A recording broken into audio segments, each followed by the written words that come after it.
Hello, everyone. Thank you for joining us today for this very important conversation.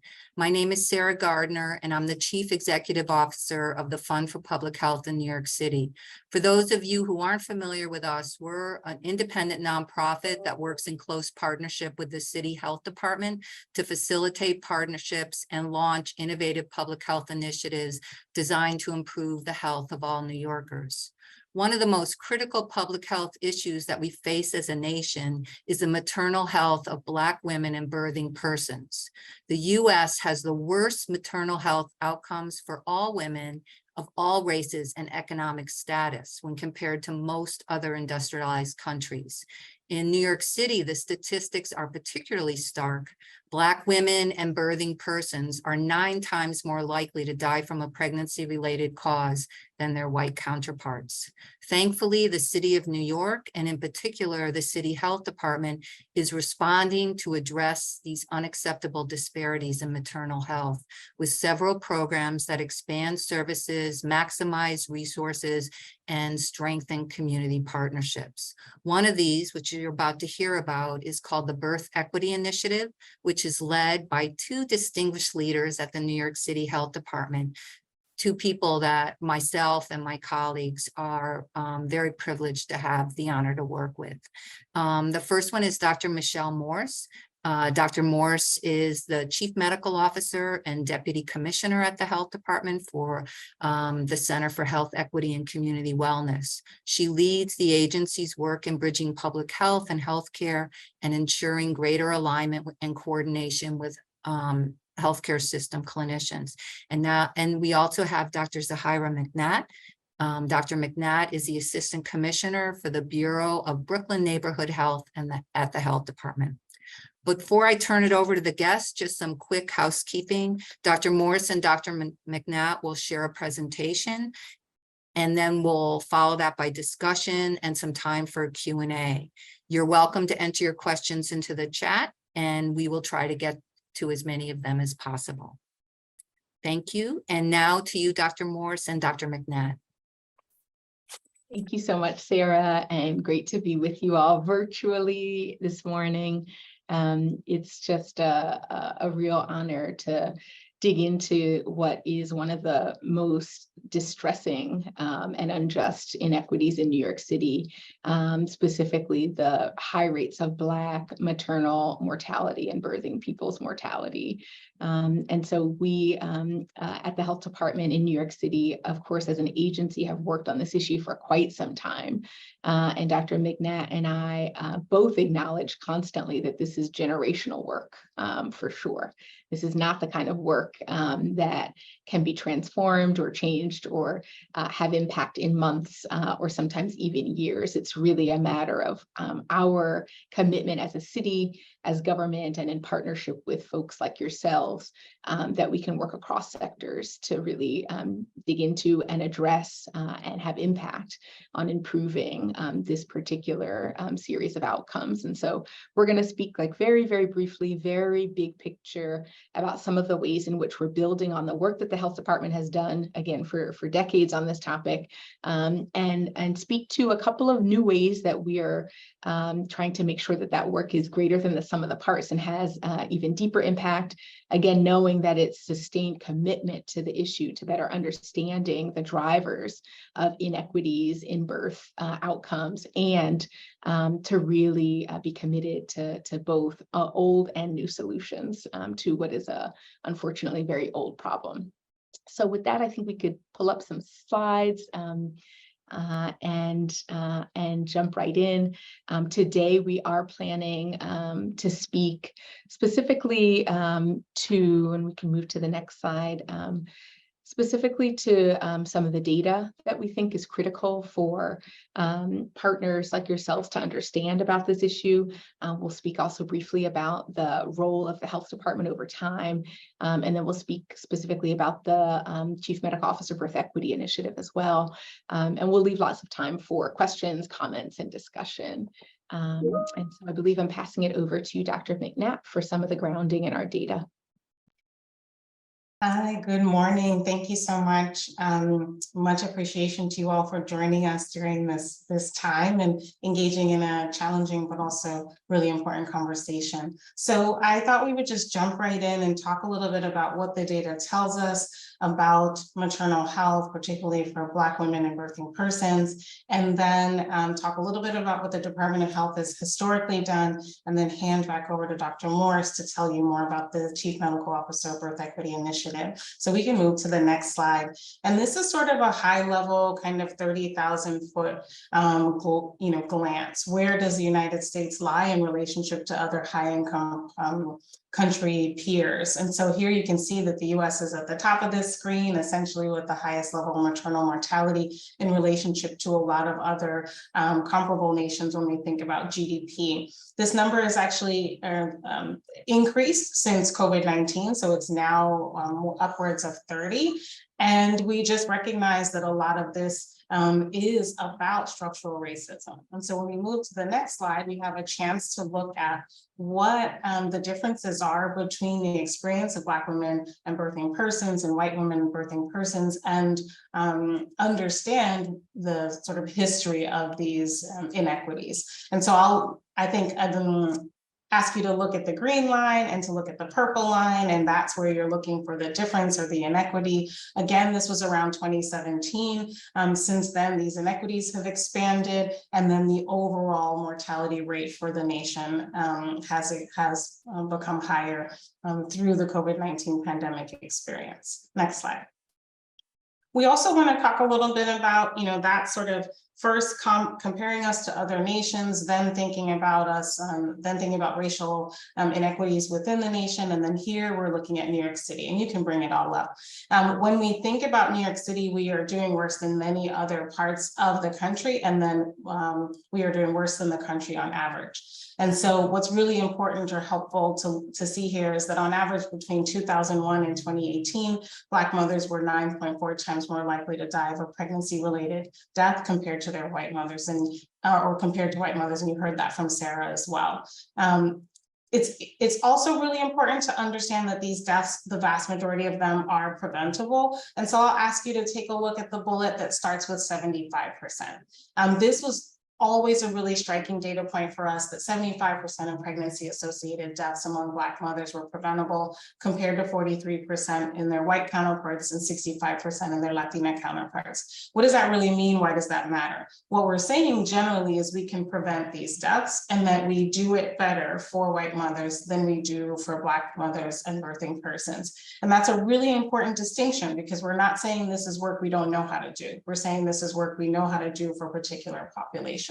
And then, of course, the causes of death, our leading causes have been cardiovascular, hemorrhage, embolism, suicide, and opioid overdose. And of course, this last bullet we just like to call out, because the debate is often, well, why is this happening? And all of the research over many decades has really honed in on structural racism, from one's own birth to the birth of your own offspring, being the root cause of why these inequities exist. And that is why we're hoping to continue tackling both the things that we are able to see and control, and then also the things that sometimes we think we can't control and can't see, and uncover them and be able to focus our attention on structural racism as a root cause. Next slide.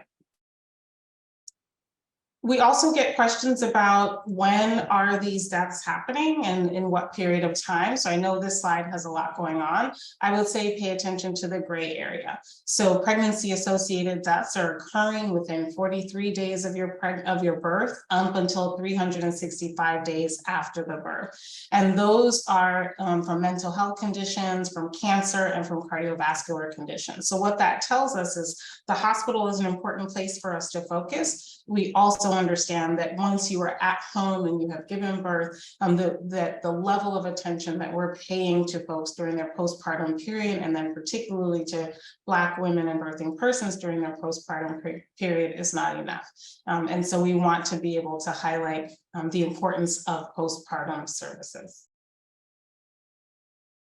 So It's important to understand that while we highlight this issue right now across New York City and as members of the Department of Health and Mental Hygiene, this is not a new issue, right? Many community-based organizations have been championing this work for decades and have helped us align ourselves with their visions. And so we wanted to share a little bit about how the New York City Department of Health and Mental Hygiene has historically worked within this area of maternal health and infant health. And we can pull up this entire screen as well. This is a very rapid history. If you start from the left side of the screen in 1921, we launched what was called the East Harlem Action Center. It still exists today. We had a lot of different work that happened in the 50s and the 60s and the 70s that really focused on infant health, including the creation of a maternity and newborn division at the Department of Health and Mental Hygiene. When you move further to the right in the 90s, we start to focus a little bit on New York Connects and the first Healthy Start grant. And again, these were focused on both mothers and birthing persons, as well as infant health and survival. So this is a rapid history from 1920s up until this period. We also wanted to, in this slide, just share a little bit more of the nuance in the last 20 years. So that's where you're going to see a lot of programming, both policy and intervention work come out of the health department. And so on the far left-hand side, you'll see a number of different programs that launched in the early 2000s that were often focused on home visiting. So how do we care for folks in the home setting while they're pregnant and while they're postpartum? As we moved later into the 2000s, we also had opportunities to do work in partnership with hospitals. And so you'll see come up soon our work on the New York City Maternal Mortality Review Committee, where every death is reviewed and understood. You'll see some work on the New York City Maternity Hospital Quality Improvement Network, which is essentially an opportunity for hospitals to improve and to learn together in order to respond to this crisis. And as we continue through the remainder of this timeline, we end up where we are in 2022 and 2023. And we had an opportunity to launch the citywide doula initiative, the new family home visits initiative, again, expanding and growing our home visiting programs in recognition that something is happening at home as well, in addition to what's happening in the hospital setting. And then that finally, where we are now in 2023, under Dr. Morse's leadership, we launched the Chief Medical Officer Birth Equity Initiative. So we wanted to give you a rapid fire history of what the Department of Health has done, one, to acknowledge that work, and two, to acknowledge that the CMO Birth Equity Initiative helps to bring a lot of these things together with this really powerful focus, first on the borough of Brooklyn. The interesting moment that I think we're in is that we have political alignment in relationship to the work on maternal health and birth equity. And so this is just a photograph from last year's signing of a number of bills in City Council that really prioritize maternal health, including, concretizing, I guess, so to speak, the citywide doula initiative and the focus on doulas. And now we've seen some really positive movement, including Medicaid reimbursement for doulas in New York State. And so we're really excited about the alignment between the technical expertise and the political expertise with focus on maternal health for Black women and birthing persons. I think the next slide we can skip. And that is just a little bit about the challenge in the data, and then also about what the Department of Health and Mental Hygiene has been doing. And I'd love to hand back to Dr. Morse to talk about where we are in this birth equity initiative and where we're headed in the future. Thanks so much for that, Dr. McNatt. And as described, I think so much of this work historically and currently at the health department has been driven by Black women and birthing people themselves on the ground and the organizations they lead, whether it's community-based organizations or doulas, as well as women of color, in particular at the health department, who've been driving this work for many decades. And I think Dr. McNatt and I represent that, and also represent the hope that we can, of course, continue to dig into this issue and come up again with some new solutions and new interventions for what is unfortunately and tragically a longstanding problem. And that's kind of the vision also behind the Birth Equity Initiative. It is that for complex social structural health problems like birth inequities, we have to be able to work across sectors, across institutions, across communities, and that to do that, it does take time for sure, but being able to do that work allows us again to harness the knowledge that exists in some places and not others, and to coordinate across silos, because so many community members, institutions, and partners are extremely alarmed and concerned about this issue, appropriately so, because of how concerning and alarming the data is. And what we have to do, and what we're called to do, and what we're attempting to do with the Birth Equity Initiative is really to bridge that divide. And that divide is healthcare versus public health, as was described already. It is also hospital / healthcare versus community in some ways. And it can also, and sometimes, unfortunately, be government versus other institutions. And what we're trying to say is we need all of us at the table, because we all have unique contributions and strengths to contribute. So that's why we came up with a collective impact approach for some of the work in the Birth Equity Initiative, again, for what is a very layered, long-standing historical and complex social, structural, and health issue. And what we're really trying to do with this initiative is build on the history of the health department's work in this space, and really, again, work across diverse organizations you see listed here: insurance companies, community-based organizations, advocate activists, hospitals, FQHCs, healthcare, et cetera, with the health department really serving as the backbone for the collective impact approach and as the convener.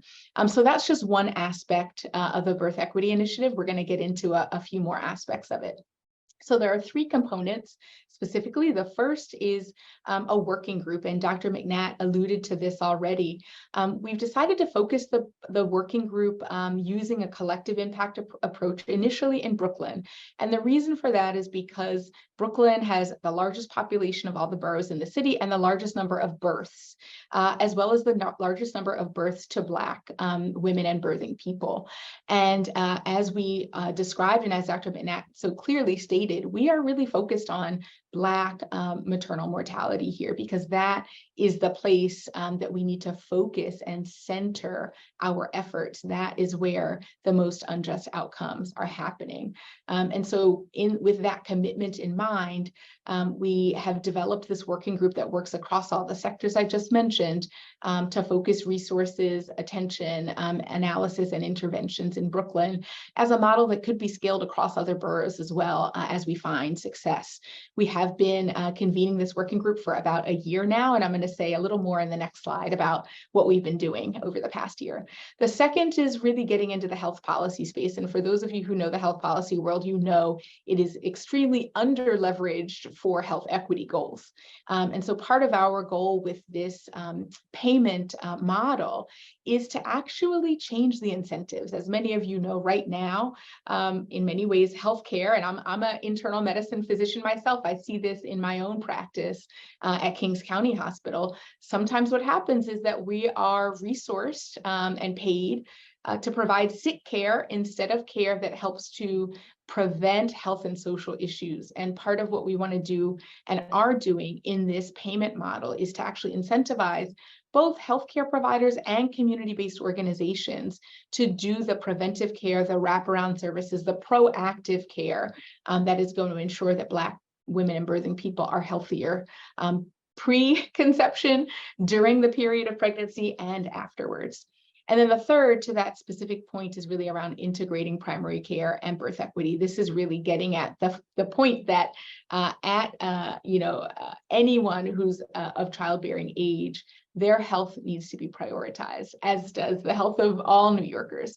But specifically, we know that if we focus and bring more attention and attentiveness to the primary care needs of people, of young people across the city, we will be able to prevent some of the outcomes that Dr. McNatt just described.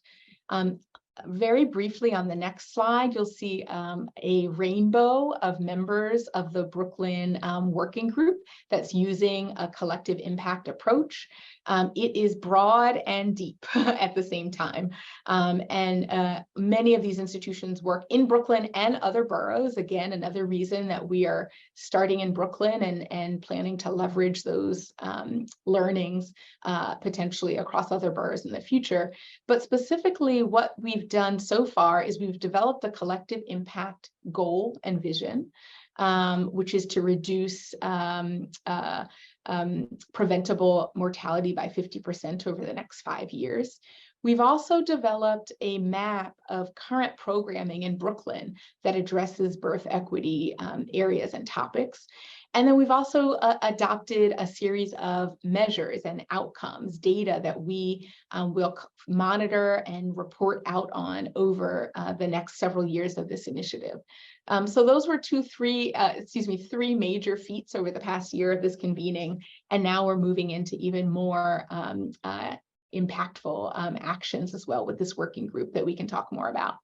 On the next slide, you'll see just some of the really important policy changes and policy wins that are really relevant to this work, as well as to the payment policy that I just described. A big part of what we can do in the health department is make sure that what we learn from our partners and across sectors does get translated into specific policies and legislative changes to resource the marginalized, the disinvested communities that we've described we're focusing on. So specifically, a few of those wins are Medicaid reimbursement is going to be possible for doula services going forward, which is extremely exciting. There is also going to be the possibility starting in January of 2024. This was just announced last week by the Medicaid director, Amir Basiri, at the annual UHF Medicaid Forum, that CHW, some of the community health worker services are going to be reimbursable through Medicaid as well. As I described already, our focus is leveraging all of this for the maternal payment model that we're working on and working through very actively. And then social services integration, also known as care management, case management, is also going to be reimbursable through Medicaid in new kinds of ways. So these are all very exciting developments on the policy health equity space that we're excited to leverage through this initiative as well. Next slide. And then finally, this piece around primary care being central to ensuring the health and wellness of Black women and birthing people is really, really critical. It has to be done in a way that ensures that the health overall of people prior to conception is prioritized. And as some of you are aware, access to primary care in New York City is a massive challenge, and it shouldn't be. It should be easy, it should be equitable, and it should be completely user-friendly with no wrong door. That is a challenge for the broader healthcare system, but it also is a challenge for us to address birth equity in many ways, and this is another area of focus for us. So I think the final slide is just really describing these core initiatives of the Birth Equity Initiative in a different kind of way. This is looking and mapping it out based on the period around pregnancy, the various periods around pregnancy. So as described already, the pre and interconception work that we're doing is around primary care integration, again, with a focus on the areas that we know contribute to birth inequities, behavioral health and mental health, hypertension, diabetes, and others.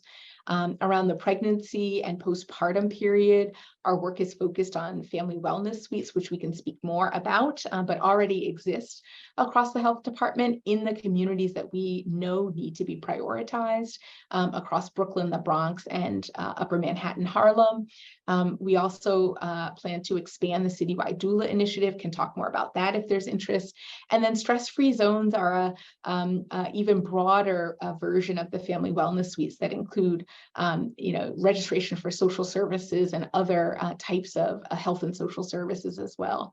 And then grounding all this work, the foundation of all this work is really using that collective impact approach that we described initially in Brooklyn and eventually elsewhere. The Innovation Fund for Maternal Health is one of the ideas that would come out of this collective impact approach, really wanting community-based and community-led solutions to the issue of maternal mental health. and then also evaluation of our collective impact approach, how well we are achieving our goals of reducing preventable maternal, Black maternal mortality in Brooklyn as a start. So I think that is our last slide. We're again thankful to have this audience with all of you and really look forward to the discussion and comments. Great. Thank you so much, Dr. Morse and Dr. McNatt, for such an engaging presentation. The data tells the story. There's so much that we need to do, and it's urgent and compelling. And it sounds like the Birth Equity Initiative is a good start to starting to address some of these longstanding issues. Before we start taking some questions from the audience, we have people on Zoom and on LinkedIn. I wanted to ask a question. I'd be remiss if I didn't note that today this discussion is taking place during the Maternal Mental Health Week. And you did mention the Maternal Mental Health Innovation Fund. Can you talk a little bit, one of you, about some of the pressing issues that you see facing Black maternal mental health and how the health department is starting to address them? Absolutely. I can kick us off and ask Dr. McNatt to, of course, add to it. Okay. Well, there we go. So as many of you are aware, the prevalence of mood disorders, whether that's depression or anxiety or others, around the time of pregnancy is incredibly high. It's very, very common. About a quarter of pregnant people, we think, unfortunately go through those mood and behavioral health issues. As Dr. McNatt described, we also know that one of the leading causes of preventable Black maternal mortality is overdose as well. So that's why we talk about both mental health and substance use disorder under the umbrella of behavioral health. This is a massive, massive challenge because as everyone is very likely aware, there have been a huge surge in mental health and behavioral health needs during the pandemic. And this is a sector that already had challenges in capacity in meeting the basic needs around behavioral health even before the pandemic. And so part of what we're hoping to do, because we know capacity is an issue, but we also know that referrals, screening and referrals are a major challenge. And we also know that Black women and birthing people are even more likely than other women to suffer from behavioral health and mental health needs around the time of pregnancy and delivery. So knowing all those things, we feel it's important both to have kind of healthcare solutions as well as community-based solutions. And the vision behind that community-based mental health initiative is really to listen. And from our perspective at the health department, we could stand to do even more listening to directly impacted communities and pregnant and birthing people on this topic. So I'll pass it to Dr. McNatt to add a little bit more flavor to what we're trying to do with that initiative. Thanks so much. I mean, I think Dr. Morse said it all, and the only thing I would add is that in addition to wanting to be able to recognize perinatal mood and anxiety disorders, refer, and then have the right number of clinicians who are well-trained, we also recognize that there is a fear of coming forward for pregnant persons, and particularly for Black pregnant persons, to say, I'm having mental health concerns or I'm having behavioral health concerns. And that fear is an important one for us to recognize and for us to call out. It exists for many reasons, but one of those reasons is that we know that oftentimes ACS and other kinds of services will step in and say, well, maybe this sounds like you're so challenged that you can't play your parenting role to your other children or to your newest child. And so we recognize that that happens disproportionately to Black women during their pregnancies and in their postpartum periods. And so it's hard for folks to come forward and say, I have a mental health concern, or I have an behavioral health concern or an opioid use concern because of these fears. And we want to help create a culture that says we support you rather than we are further harming your family when you come forward and say you have a challenge. And so that's another domain that we hope to focus on as we move into future years of this work. Thank you. And just a reminder to our listeners that if you have any questions, please submit them through the chat, and we will try to get to as many as we can. But I have another question for you both. I know the Birth Equity Initiative, which you've just described, was something that was started under you, Dr. Morse. But you also pointed out that the health department has a long history of working on this issue. Can you speak a little bit more about what the health department has been doing to engage pregnant people of color, to let them know about their rights to respectful care, as well as providing them with education about medical factors that can lead to birth complications? Yeah, absolutely. Thank you for that. There's been some really powerful work with our partners in the Family Child Health Division and the Maternal Health Quality Improvement Network in particular, really doing exactly as you described, Sarah. It's about knowing your rights. It's a series of both tools and pamphlets and as well as sessions with pregnant people, really describing these are the kinds of questions that you can ask. These are the kinds of services that are available, particularly if you ask. These are the kinds of things you should be aware of. I think one of the examples being, some birthing people have had cesarean sections, but would like to avoid that in their next pregnancy. So even just conversations about the options available to them when they ask those questions are really important. And so the MHQIN program and our partners here in the health department have been doing a lot of that work for many years. It's not easy, and it also requires providers to be ready to have that conversation and to acknowledge that a lot of the history around delivery is very paternalistic and frankly racist. I know some of you have probably followed the J. Marion Sims statue removal process and planning as just one example of how the history of racism in medicine has held us back from centering the priorities, needs, and hopes of Black and other pregnant people. And so there is certainly engagement of pregnant people and birthing people that we have been doing around understanding rights to services, but there's also a significant amount of provider education work that needs to happen as well to understand that history and to soften the ground for those kinds of conversations. So a lot of that work does continue, and the CDC itself has done a campaign around this called the Hear Her campaign that is centered on exactly that, providers, raising awareness amongst providers about the need to listen and to act on what they're hearing from people who are in the process of birthing and who are pregnant.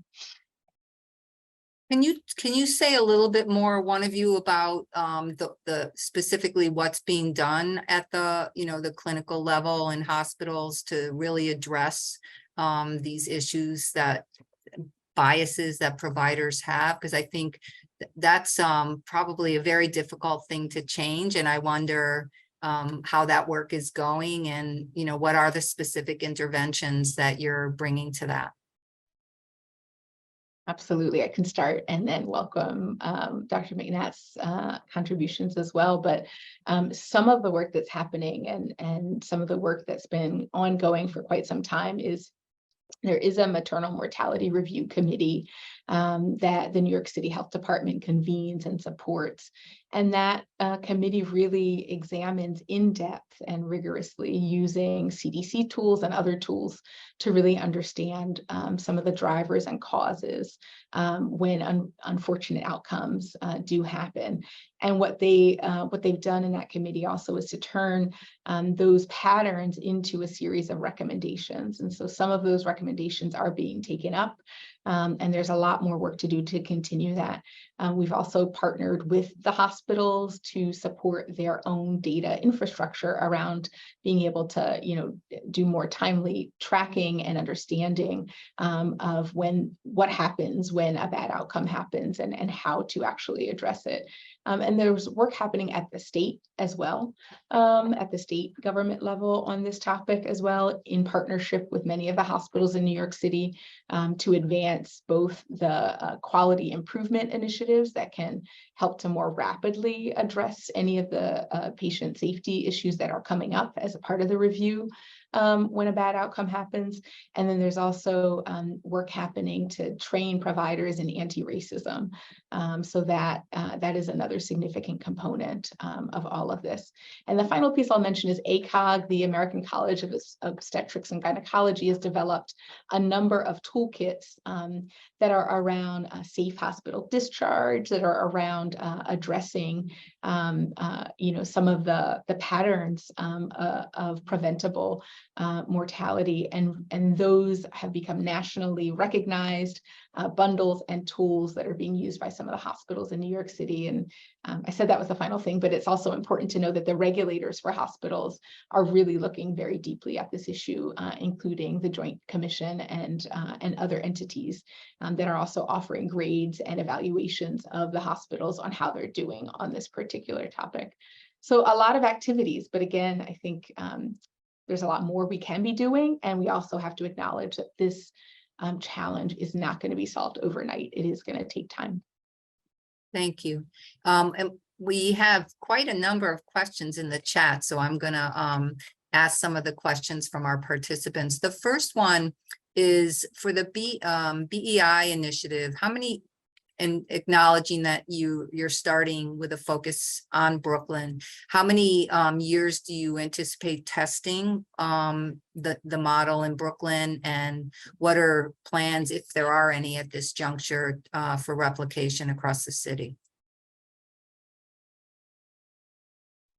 Sure, happy to jump in here, and then Dr. Morse, feel free to expand. So the CMO Birth Equity Initiative started last year, so in 2022, and we essentially originally set out kind of a 4-year trajectory for achievement of our vision around reduced mortality within the borough of Brooklyn. It's interesting that public health generally, and also I think sometimes in healthcare, we're so enthusiastic about solving for something that we may start very large, trying to tackle, for example, the entire city in this way. And in this case, we're starting the other way, right? In order to have a proof of concept within the borough of Brooklyn, it is the borough with the largest amount of births and the largest amount of deaths and the largest amount of births to Black mothers. And so we want to be able to understand how it works here. And then when we find what parts of it are most effective and most impactful, then be able to expand across the city. So right now, the timeline within this particular focus on Brooklyn is 4 years from 2022. I don't think that means we wait 4 years to start supporting work in other parts of the city through this initiative, but it does mean that that's the learning period within the borough of Brooklyn through the Birth Equity Initiative. I also want to signal that everything you saw in the visuals that were the timelines, whether it was from 1921 or from 2000, all those things occur all over the city, right? And so we still have work happening in all 5 boroughs, but this particular initiative and this collective impact approach is being essentially tested and utilized in Brooklyn for learning that could be expanded across the city. Great, thank you. That was very helpful. We have a question from Barbara Katz. She has a question about doulas and acknowledging that they provide emotional support during pregnancy and delivery. We also know that midwifery takes a different approach, and we know that midwives, both nurse midwifery and midwifery outside of medical domination, improve outcomes. So I guess there's a question on why isn't there a bigger focus on expanding the use of midwives? Sure. Thank you so much, Barbara.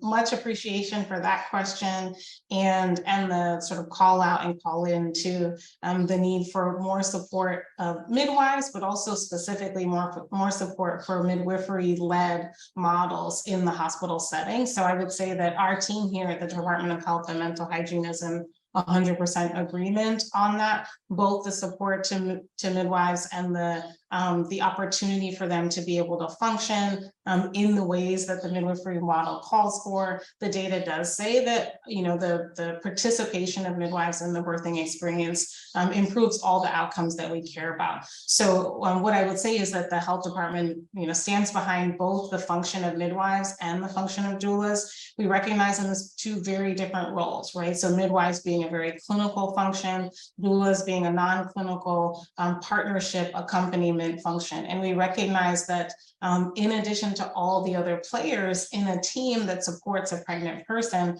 that these two players, doulas and midwives, have probably been the least resourced, right, and the least supported in the work that they provide. And yet their presence and their involvement is what moves the data and what improves the health outcomes. And so we launched last year the Citywide Doula Initiative, or CDI, in order to make doulas available to pregnant persons across 33 tree neighborhoods in the 5 boroughs. That has been an exciting and powerful experience and a growth out of many years of learning within the agency. We also recently hired in our sister division a lead, a sort of senior lead in midwifery, I think, to respond to what Barbara's highlighting, which is that there needs to be more attention from the agency and from a variety of other actors in this area of midwifery. And so we're excited to be pushing forward both professions and understanding that there needs to be a comprehensive group of actors, including lactation counselors and community health workers and others that support pregnant persons inside the hospital and outside. Great, thank you. And I have 2 more questions before I think we're going to have to wrap up, but there's one as a follow-on. There's a question about the Citywide Doula Initiative and what have been some of the challenges in the rollout of that initiative, and in particular, you know, directly related to the doula's care of the birthing person. What are some of the challenges you've been facing, and how do you look to address them?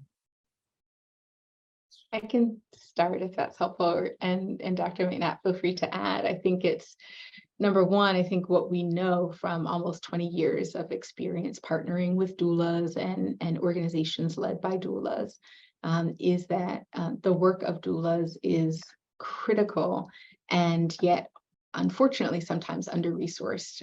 That is another reason why we're very excited about the change in the Medicaid reimbursement policy and the amount of that reimbursement, because it represents the power, the impact, and the importance of the work of doulas. So I think that's both a challenge and a partial solution that's already in process through the Medicaid work of New York State, which is very exciting.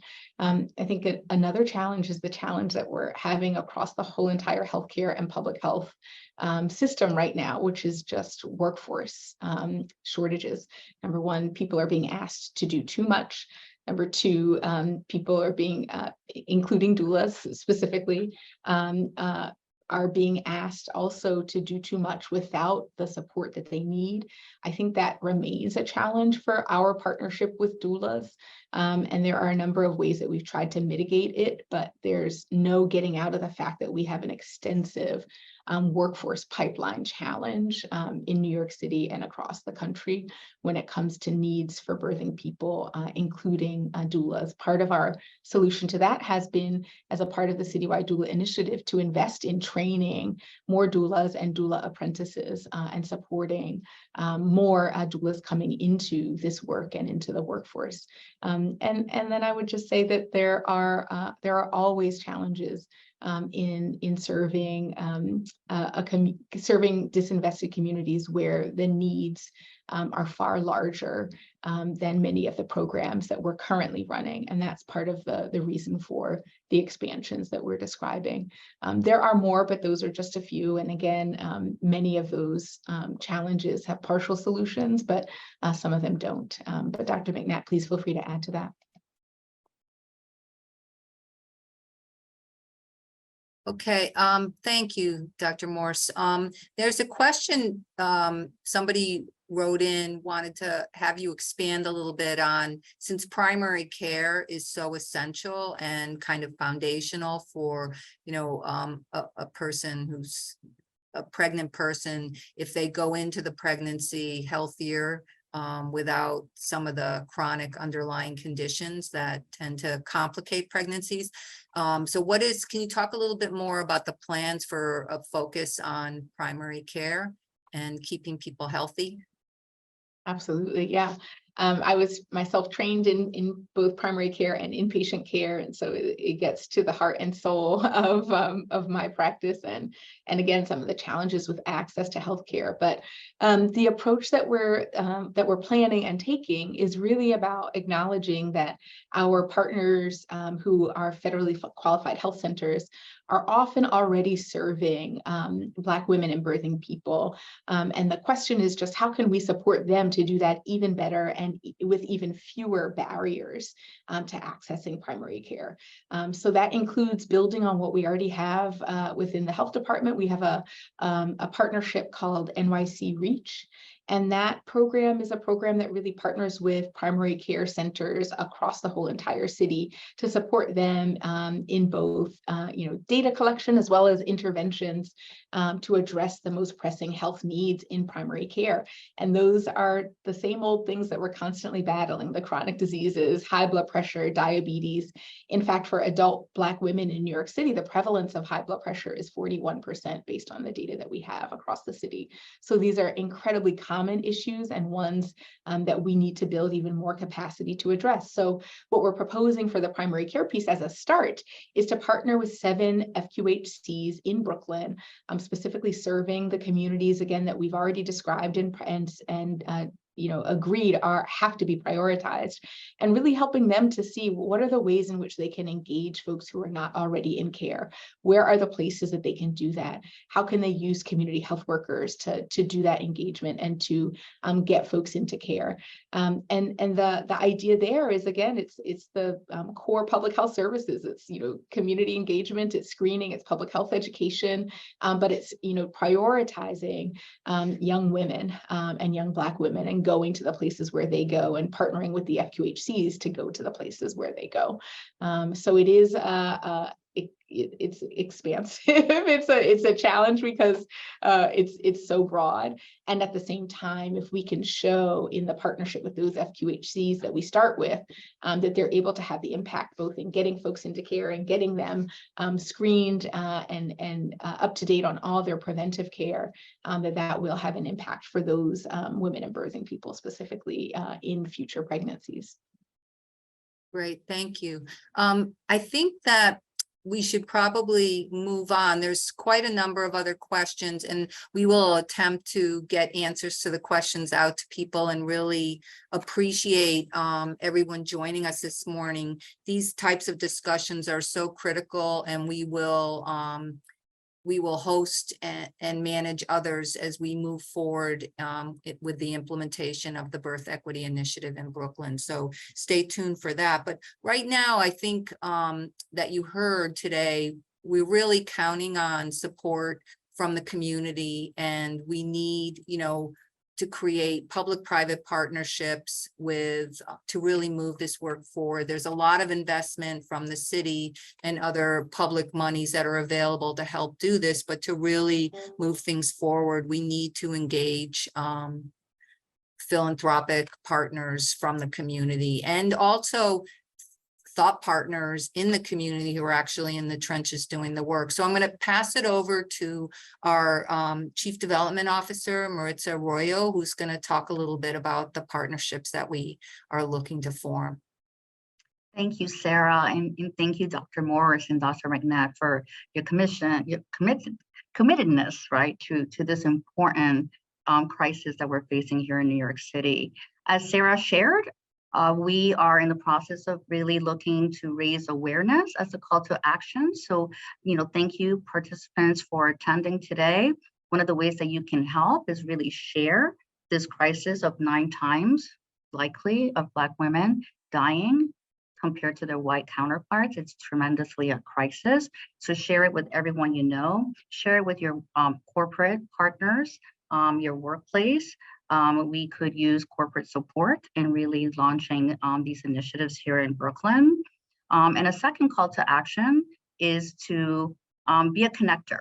If there's anyone that you know that is interested in supporting this initiative, be it at your work being a friend, we could really use that support. So we will be sending information after this webinar where you can connect with us, and we can then really help support this.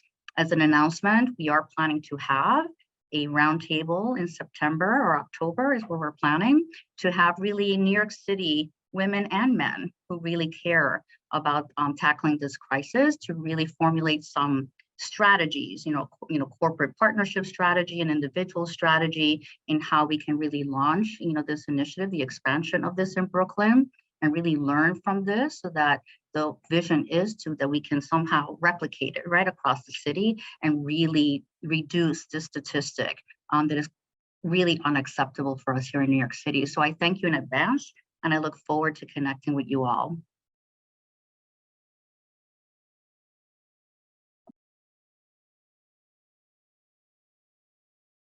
Thanks, Maritza. So just to follow up a little bit on what Maritza said, improving public health and particularly this focus on eliminating the disparities between Black maternal mortality and other birthing people really is going to take partnerships that bring government, community, philanthropy, and our personal networks. As Maritza said, it's, this is a call to action. Everybody needs to understand this issue and what they can personally do about it. We always welcome your suggestions and support in whatever form possible. As I said, the chat today generated a lot of questions, some which we weren't able to get to. We will try to answer all of them, but feel free to reach out. We're here, and I know Dr. Morse and Dr. McNatt spend a lot of time sharing their knowledge and talking to people about the work they're doing. And I want to thank Dr. McNatt and Dr. Morse. Your work is so inspiring, and we're so grateful to have you as part of the city system working on this really entrenched issue, and feel very confident that we're going to make progress based on your efforts and the efforts of all your partners, and we know there are many. So thank you everyone again for joining us today. Be well, and we will be back in touch soon. Thank you.